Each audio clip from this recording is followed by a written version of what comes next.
my friend. Today we're going to be talking about something called the circle of fifths. Now, if you haven't already watched the videos that are inside of this series, Circle of Fifths, I would say go back and watch those. They talk about quality of chords, how to figure out what a tone is, and those two major third and minor thirds that stack together to make chords. What we're going to talk about today is how to use the circle of fifths as a circle of fifths, and then how to use it as a circle of fourths. We're going to add two little key details which help you to understand what your key signatures are and then how to use them. I hope you dig what I do. My name's Wago. If you dig it, subscribe, thumbs up, put something cool in the comment section. And gee golly whiz, if you make it past the 5-minute mark, put a thumbs up and wait till the end to figure out some really cool stuff that we could do to tell us what key we're in. Double checking ourselves in real time. If you do this every day for 30 days, guaranteed, you will never have a question about what key signatures are or how many sharps or flats are in the key of B, yada yada. So, first thing to know, we're not talking about the triangle of thirds, we're not talking about the hexagon of fourths, we are talking about the circle of fifths. Even though it says the circle of fifths, it quite literally functions as being both fives and fours. Now, if you don't know what that is already, this is a good place to start. Let me move this up too. When we have the circle, I'm going to draw it from two different sides.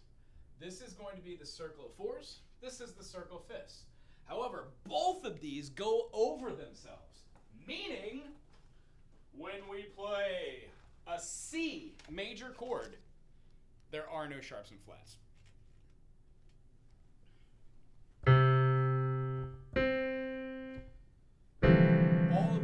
Work.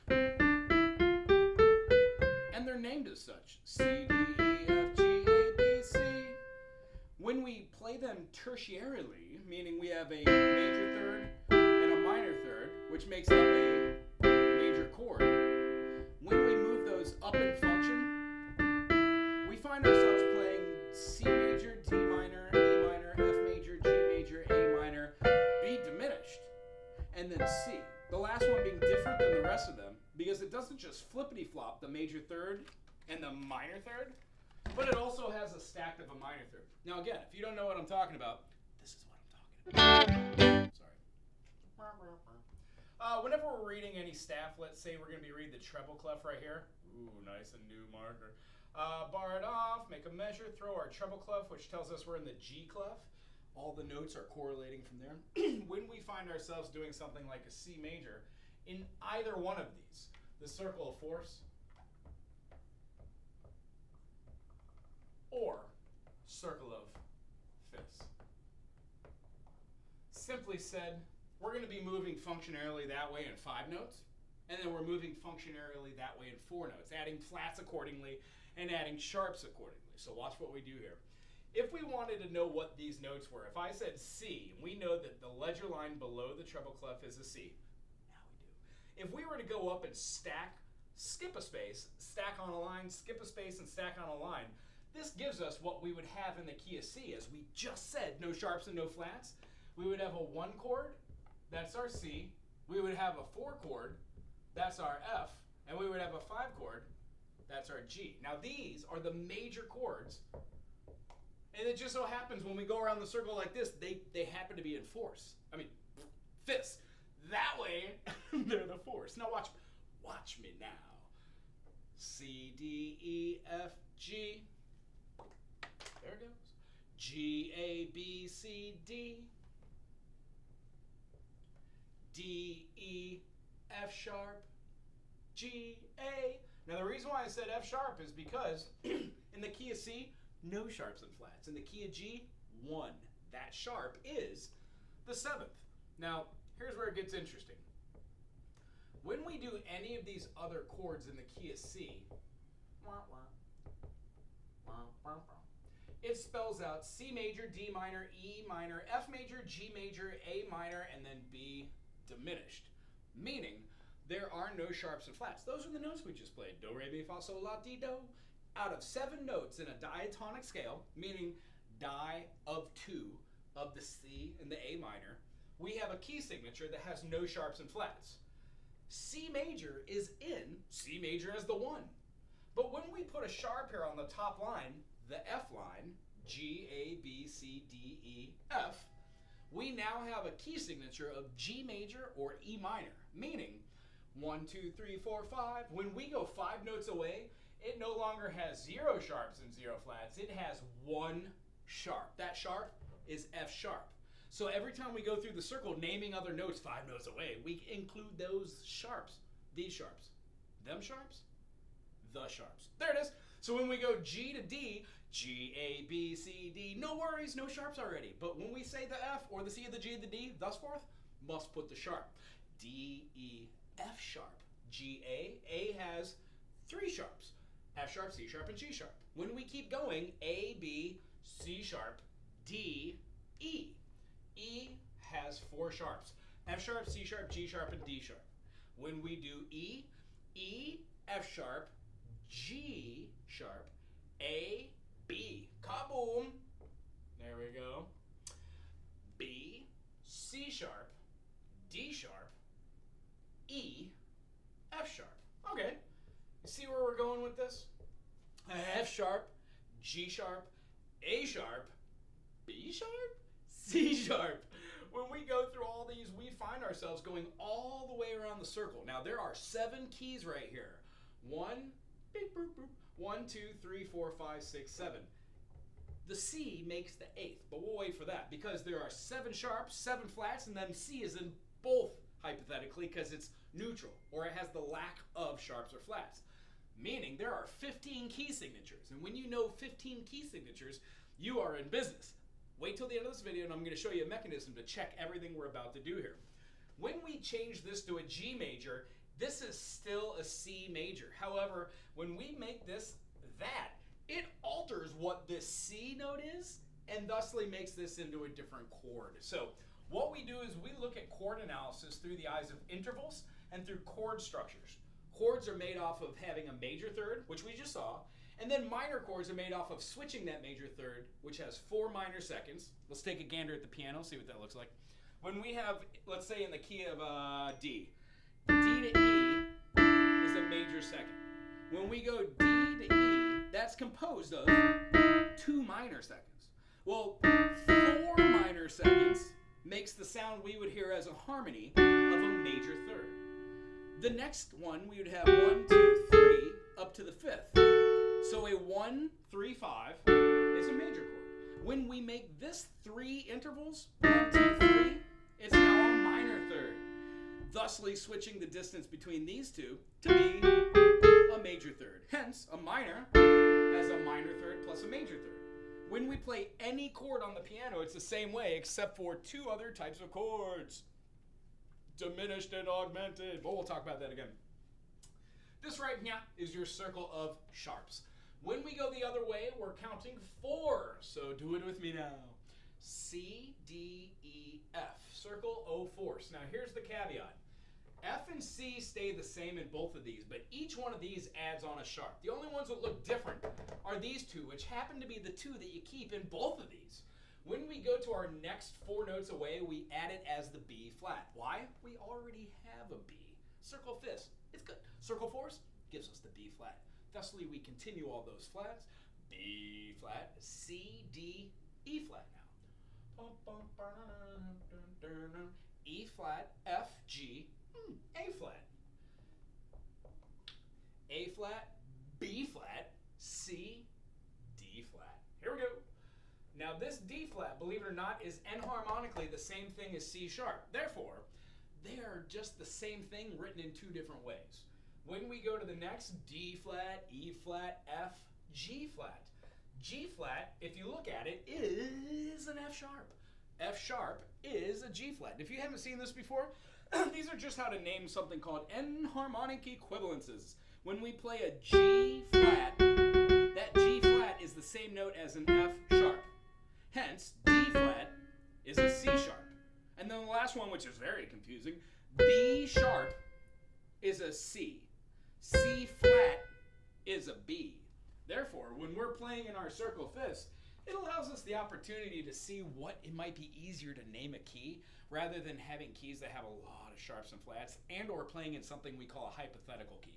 I would rather not get into it, but there are more than just 3 states of being. We're talking about any note you don't see anything next to on a grand staff or on a line.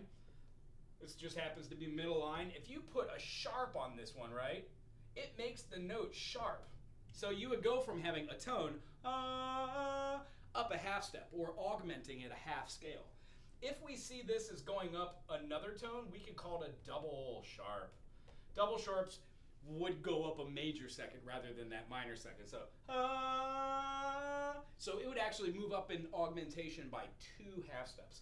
The other ones we have after the natural being the one that all these are unless they have a flat or a sharp next to it, then we would go to a flat, dropping it by a half step or augmenting it, and then we would have a double flat. So knowing that there are those states of being, that is more for intervals and seeing minor chords and minor modes, which we'll get into. And then going through the rest of this, the last one we would have would absolutely be a C flat. As we aforementioned, the C flat is that B. So you're asking me, hey Wago, what does this mean? When you view it through the eyes of one scale or one preference over the other, what tends to happen is the songs that you're singing or you're playing or writing in, you start to see that the notes make a lot more sense when you're talking about intervals. This really gets interesting when you get into something called part writing or tone leading, or just writing for a 3-part or a 4-part. It's really kind of cool. I enjoy doing this. There's 2 ways to go about this concept too. This is the last 2 things I want to leave you with here just for the circle. And these are in other videos, if you dig.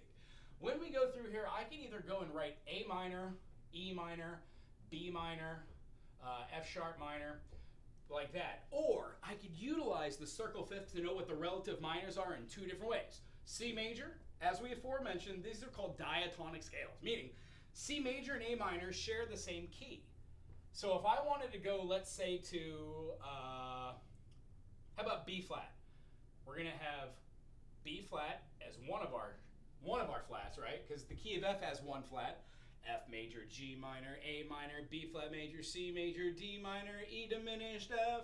When we go to B flat, we say B flat, C, D, and then E flat. So when we go up a space from B to C to D to E, we find ourselves having 2 flats.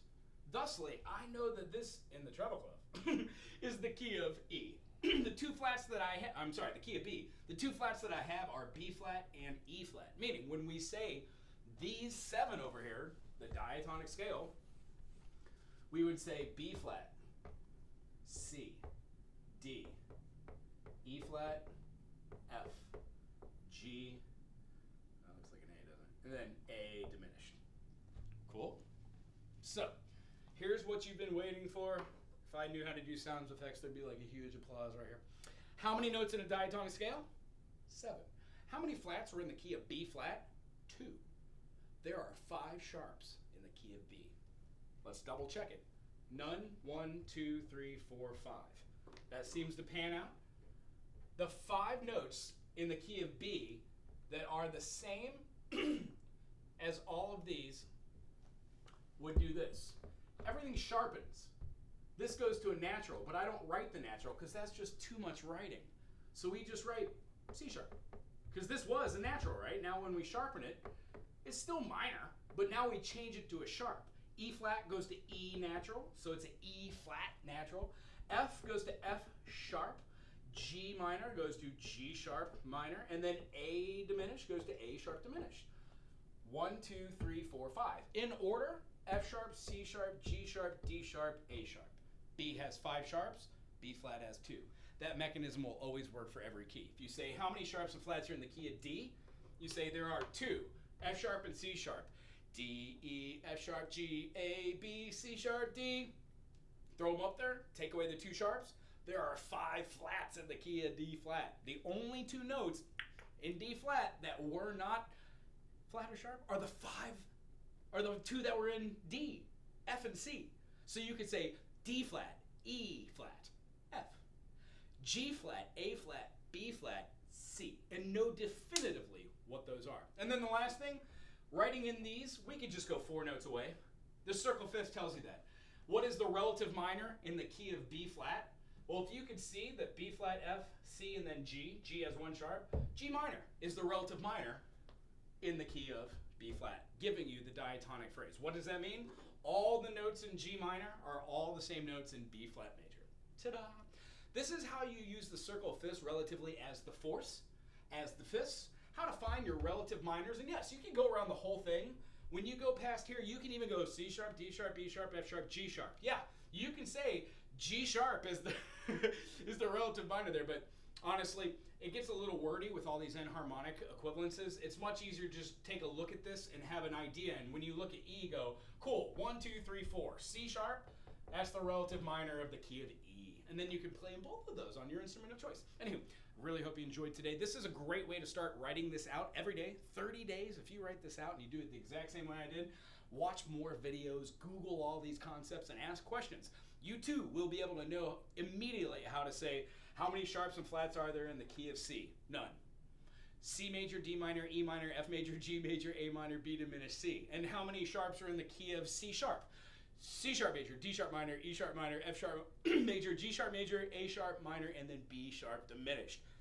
It takes a little minute to go that fast. However, once you write it out a couple thousand times, and use this in your playing. While you're playing your instrument of choice, trying to think of what these notes are when playing.